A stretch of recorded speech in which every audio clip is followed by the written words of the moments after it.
Hello, this is my 2021 Yamaha Tracer 9 GT, and today we're going to look at the seat again and try to lift it up from the front only to give a more neutral seating position. The stock seat and even the comfort seat, it slants downwards just a bit.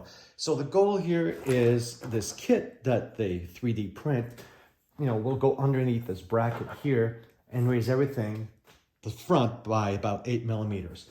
So you might be sitting a little more neutral, which may be good for long term. All right, so the first step here, mine's set on the low position, the seat. So, we're gonna take this off. Let's take a look at that. And then there's just this is a 4 millimeter. There's these bolts to remove here. So the goal will be to remove this. You can pull this up as well. This and this part right here. And that gives you access to everything here that you need to remove. So once you remove this piece here, you'll see there'll be a few push pins as well. There's one here, here, here. There'll be a few more once you remove that. So let me get those out and then show you how this piece comes off. Okay, so let's attempt to remove this. I have no clue. So, it goes up. That's all I know. So, we need to be able to unlock it from here. Oh, well, there it is. So grab it here and then a quick slide, scuff your paint, and off it comes. And you can see what I mean by that. Right here, there's, they're not popping, so they're meant to go up like this. Tricky. So I'll do the same on the other side. And as well, you can see there's two push pins here and here as well that we need to pop out. So I'll get that done. I'll be right back. So I removed the push pins here and on the other side. So this should just pop out, and it does. There we go. That gives us access now to what we need to do down here. All right, the next step is to remove the assembly here. So take this off. I had this set here for the lowest seat height. It just pops off. I just have to remember to set it in again. So mine was set here, so you can see how these two just basically go here. So remove that. And these are 5 millimeters. 5 millimeters. And I think they just break. Yep, one. Okay, I switched camera angles since I was hiding everything. But as mentioned before, the next step was to remove these. And there's 4 of these. And they'll be replaced. So you're going to put the shims underneath once that comes off. And it'll be replaced with longer bolts that they provide. So that's all taken care of in that sense. And then what we'll do is also take this off in order to finally pull the assembly. These rubber grommets here will be replaced with the ones that come here. And you'll see that this is offset. It's not in the middle. There's a good reason for that. And we'll go over that once I remove these ones here. And you can see that swing comes right off. Okay, this is off. I can see here that this metal thing should come off. So what I've done, I've started it with, something like this and just kind of popped it off. So you can see that'll come right off. Let's just do this side. There we go. So one little metal nut thing. And then you have the rubber spacer that we are replacing. All right, I'm back. It's not too bad. If you can find a way just to push one in like that, mush it in, you can see it just kind of pops right out. So not a big deal. Just mush, fold it, mush it in, push it out, and then the next step will be to put the other spacers.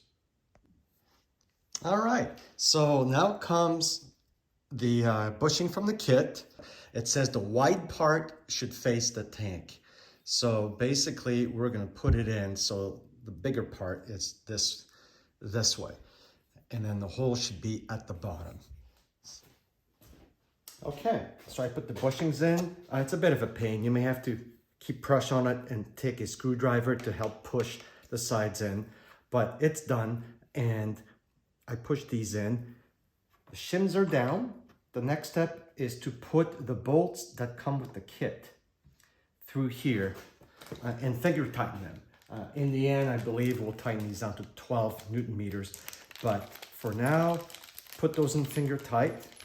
And the instructions do suggest putting a bit of blue Loctite on these to do that. So let me stick that in, and then we'll work on these ones here afterwards. All right, so the bolts from the kit with the washers are in. They're just finger tight for now. The next step is to put these bolts that came originally with the bike, so you reuse these back in here. The thing is, when we removed, and let me show you, when we removed the other bolts, you know, the tank dropped a bit. I think you may see that here, there's a little gap. So what you need to do is basically lift this up a bit to get it back into the holes here to where the tank was. Now, of course, lifting this up would be easier if the tank had practically no gas. But me being me, I filled this up completely to the top yesterday, not thinking about this. So, so it's gonna require a bit of effort to lift this up and get these bolts in. All right, so you can see, kind of got it. So what I did with a pair of gloves, I went underneath here and just grabbed whatever I could on this side, and you can just lift it like that. And if it's heavy, then you get a second pair of hands and put it in there. If you're good enough, you could probably just lift it yourself like that and feed it in, but it helps if the tank is more empty. Let's put it this way. So now these are in. So let me get my little wrench. Again, it's a 8mm, and button this down. All right, everything's back in. So that's 12 Newton meters, about 106 inch-pounds. And that's 7 Newton meters.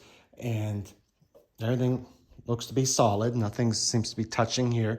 The tank line seems to be pretty much even now, the gap. So looks like everything's in. Next step is to reinstall this stuff here. So let me grab that and let's see what it looks like. All right, so I'm still gonna keep it on that low position that I had. There we go. You know, mine. There we go, like that. That'll be the spacer I'll put back in after. But the key now is to get all these push pins back in, the bolts back in, and then let's see what that looks like. And I put the other side in, but now comes this side for the fairing. So this is all in, the push pins are in. I found another one of these that I had. You can buy these, if it's not a big deal. You can put a bolt through it if you really want to keep this push pin, because I was missing the other one. So this will go underneath like so, and you can see here that these need to slide in. So there's grooves like that, and everything kind of just slides in. So stick that underneath and just make sure that you go far up enough that you can, there we go, slide everything in. And that seems to be it. Then this simply goes in. I think this one's 4 Newton meters. You know, on that one, I'd say, you really need a torque wrench. Just, it's tight, and then a little turn in there. There we go. So this seems to be all buttoned up. The next part will be the seat. All right, this is the final result. One little note when you're putting the fairings back in, you know, make sure this doesn't pop out. There is a tab that you got to put in first on this side as you're putting the plastic under that bolt here. So you can see this is tight, everything is nice and tight here. I'm putting mine on the low setting. So this is what it looks like right now for even. Let's put it this way. I should have done it before and after comparison, but yeah, the top is lifted. So hopefully when you sit on this, that should give you a more neutral position. You may get a bit of a gap here So you can see that the tank is fine.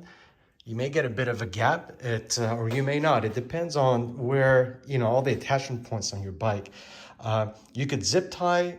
There's 3 push pins, 1, 2, and 3. You can zip tie the middle one to the tank, and that'll help push it in a bit.